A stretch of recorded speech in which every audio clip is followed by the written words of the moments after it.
Dorothy is trapped on the road, so I'll take her place. And very honored to have Kain at AltLayer Rollup Day.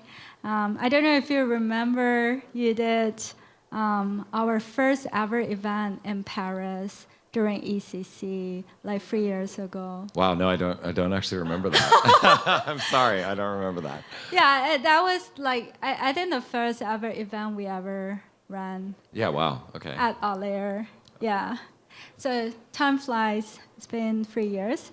And you seem to have changed a lot over the past 3 years. I think my first question would be, you were known as a big East Maxi, and 3 years ago when you were speaking at AltLayer event, you were still kind of an East Maxi. So what has changed? Yeah, what changed? Yeah, I mean, I like debated Kyle Samani, debated SBF about Solana multiple times. I think that what probably changed is I actually used Solana. I had opinions about it without actually having used it, and once I started using it late last year, I realized that at the end of the day, it's a different set of trade-offs, right? Which was like ultimately the argument that I think I had with SBF at the time was that the set of trade-offs that Solana was making versus Ethereum were not ideal, right? But today it looks like they've managed to get to a point where they've proven that at least that set of trade-offs that they've chosen is valid. There's arguments for which network will win over the long term, right? Whether it's ETH or Solana or something else. But I think Solana has definitely survived enough now that it's got a level of credibility as a network that it will have some long-term sustainability. So I think recently we have seen a lot of Solana DeFi projects like gaining successes or a lot of traction, such as Jupiter. Jupiter is probably one of the biggest DeFi protocols this cycle. And Drift was doing pretty well. They got listed on various exchanges, and their market cap was doing pretty well even without listing on Binance, right? So we see a lot more DeFi protocols coming out, not being on Ethereum. So what have we done wrong? Like, did Ethereum DeFi protocols make a mistake? Well, I think it's interesting because the DeFi protocols that you see on Solana today are not forks of ETH projects, for example, right? Go back to DeFi Summer, on like Binance Smart Chain and some of the other chains that were popping up at the time. There are a lot of just straight up forks, right? Like fork synthetics, fork Aave, fork whatever. Because Solana requires you to rewrite the contracts in a different language, you can't just fork it. And so people had to build their own primitives. What was very interesting about that for me, though, was when I got added to the, so back in the day, for those of you who have been around for a while, there was an OG DeFi chat that like started in 2018. The Dharma guys started it. And it was quite funny because there was a lot of like internal strife going on. Like all the DEX aggregators hated each other. Like it was a very interesting time because everything was just getting started. And I then joined the Solana DeFi chat last year, and it was kind of funny because it felt very similar, but also the vibes were quite different as well. There was an element of look, we don't have much to learn from Ethereum, put it that way, right? There was an element of like, no, we're doing it our own way. We know what we're doing. People had come from TradFi or trading or different things, and so they had their own perspective on how to do things. And I think that has kind of served them well, right? Like they've taken a different approach to things that we built in the old days of DeFi on Ethereum. But at the end of the day, most of the things that they're building are the same primitives. You know, it's trading, it's lending, you know, it's the same sort of thing. So I think there will be eventually some kind of convergence across, you know, and we've seen that where, you know, people are writing proposals for Uniswap to go to Solana and, you know, Aave and you know, what have you. So I think eventually there will be the OG DeFi Ethereum projects will eventually deploy to Solana, and you know, also probably likely some of the Solana projects will deploy to Ethereum. So you know, we will see a convergence there over time, is my guess. So you have changed your mindset. You have changed your view on Solana, on Ethereum, on DeFi. So why Infinex? Yeah, I've changed my mind on a lot of things. I think Infinex has forced me to change my mind. So you know, there are a whole bunch of things as a founder that I think you need to kind of do to even be able to start, right? Like when you start doing something, you kind of have to put the blinkers on and be like, all right, like this is what I'm doing. I'm going forward. I don't care almost whether I'm right or whatever. Like I'm, you know, the analogy of like trying to build a plane, you know, while you're flying it or whatever, right? And so that forced, I think, in the early days of DeFi and in the early days of synthetics, us to ignore certain things. I think a lot of the things that we ignored were not.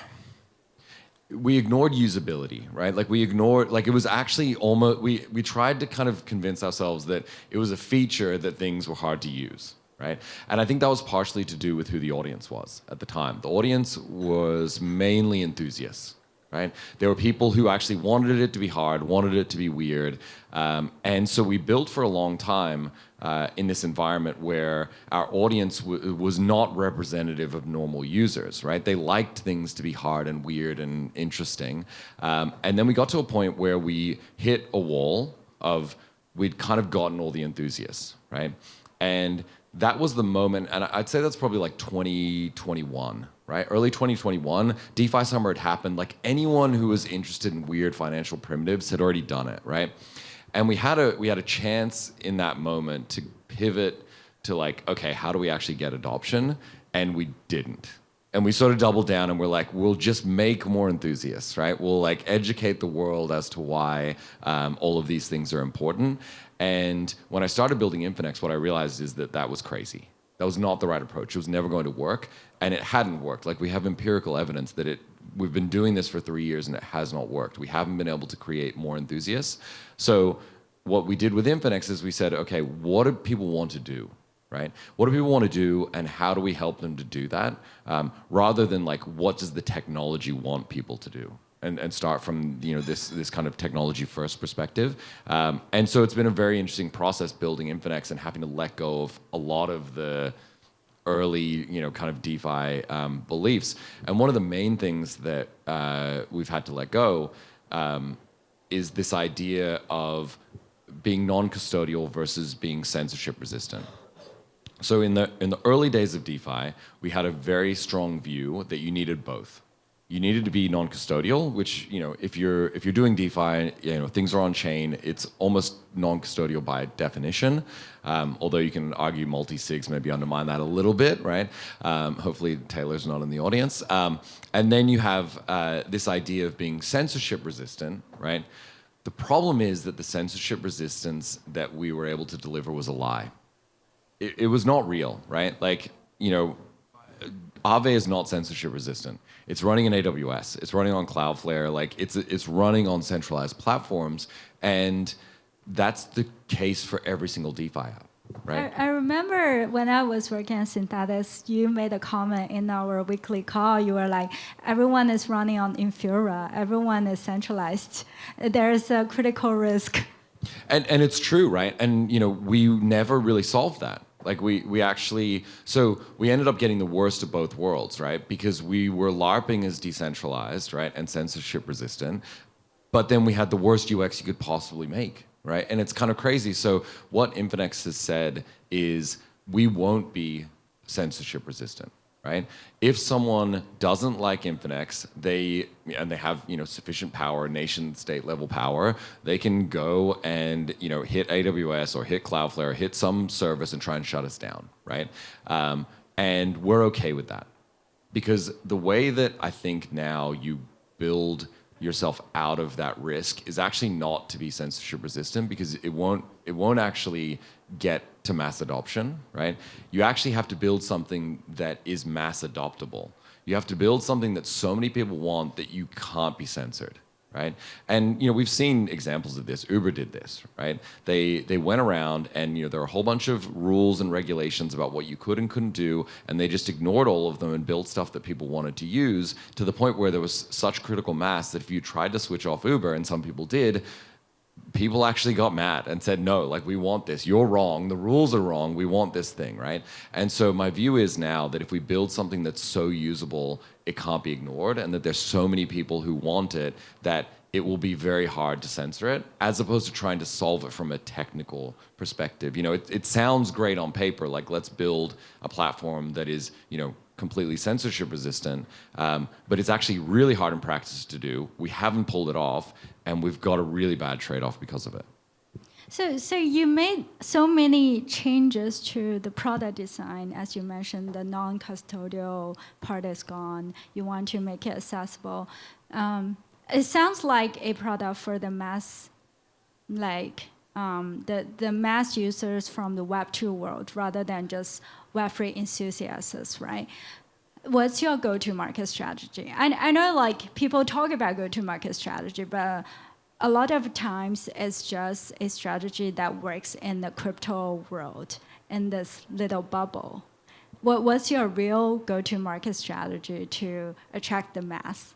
Yeah, it's a really good question. The way that we think about it is you've got sort of three concentric circles, right? You have the enthusiast OG DeFi degens, right? And what appeals to them is not the same thing that appeals to, say, a Binance or Bybit user, right? A Binance or Bybit user, they've got crypto, they've been living inside someone's database for 7 years, and they're really happy there, right? They don't want to come on chain, and they haven't. There's probably not going to be anything that we can give them on chain that's going to get them there from a feature perspective, right? And then you've got the rest of the world who's not in crypto yet, right? The other 7.8 billion people or something like that, right? And we're not really concerned about those people. What we're concerned about for the moment, right, are the people who are already on Binance. They've already got crypto.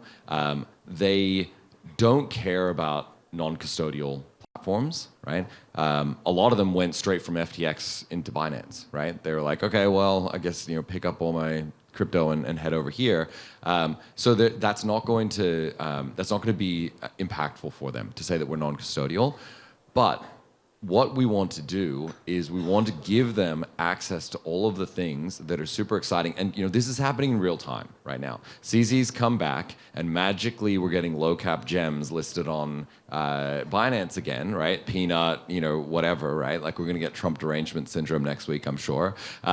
And Binance knows this, right? Like, they know this is the game. This is how they won in 2017. If they stop listing things, they're going to end up with a lot of people going elsewhere, right? And at the moment, the elsewhere is basically going to, like, Pumped Up Fun or Jupiter or Radium or something like that. But there's still a very high barrier to getting on chain.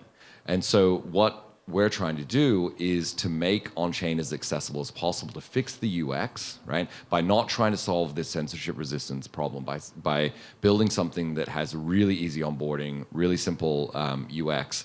And then the people will say, well, yeah, of course I want Peanut, right? Like, I want it before it's listed on Binance, and so they'll come over there. So if we can lower those barriers to entry for the people who are already in crypto, who are already on Bybit and Binance, Coinbase, et cetera, then we can attract them across. But you have to make it as easy as possible. You have to make it the same as Binance, same UX, same features, same everything.